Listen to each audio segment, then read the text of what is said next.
बेटा ये एक ग्राफ बेस्ड क्वेश्चन है। यहाँ पे ये हमें इक्वेशन दी है, mod of x plus 3 minus 2 का mod is equal to p, और इसके हमें नंबर ऑफ मतलब इसमें बोला है कि ये इक्वेशन के 3 सोल्यूशंस हैं, 3 डिस्टिंक्ट सोल्यूशंस एग्जैक्टली।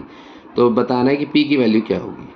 ठीक है, तो इसको अब इसको क्या है, इक्वेशन को नहीं मतलब ग्राफ बना के हम सॉल्व करेंगे। तो देखो पहले हमने मॉड एक्स का ग्राफ हमें पता है वी शेप में होता है, जिसका वर्टेक्स ओरिजिन पे होता है ना, ऐसे वी शेप में जिसका वर्टेक्स ओरिजिन।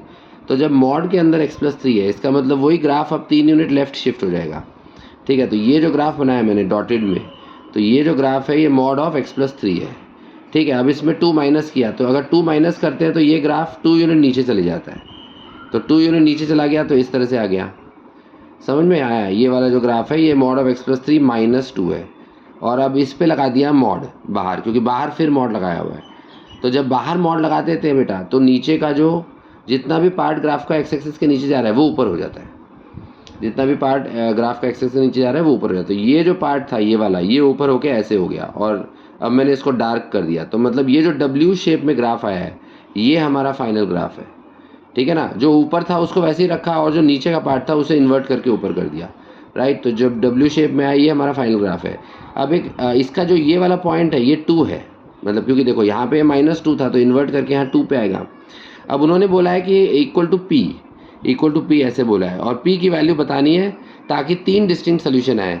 तो अब देखो अगर मैं लाइन यहाँ से पास करूँगा बीच में से, तो 4 पॉइंट पे कट कर जाएगी वो लाइन, तो इसका मतलब 4 सोल्यूशन आ जाएंगे।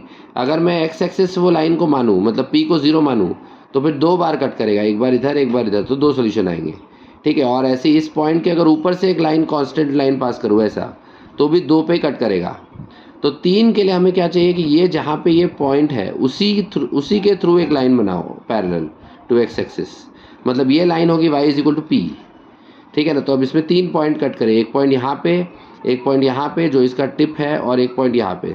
तो उस तरह से हमारे पास 3 डिस्टिंक्ट सोल्यूशन आ गए। तो इसका मतलब बेटा p का जो वैल्यू है वो 2 होना चाहिए। समझ गए ना, क्योंकि ये वाला जो पॉइंट है ये पॉइंट है -3,2 -3,2 ये पॉइंट है। ठीक है ना, क्योंकि ये -2 था तो ऊपर जाके 2 हो गया। तो इसी से मैंने अगर हॉरिजॉन्टल लाइन बनाई तो y इक्वल टू 2 लाइन बनेगी वो, राइट, और वो 3 पॉइंट पे कट कर जाएगी ग्राफ को। तो इसका मतलब p का वैल्यू बेटा होना चाहिए 2। उसी केस में हमारे पास 3 सोल्यूशंस आएंगे, एग्जैक्टली 3 सोल्यूशंस।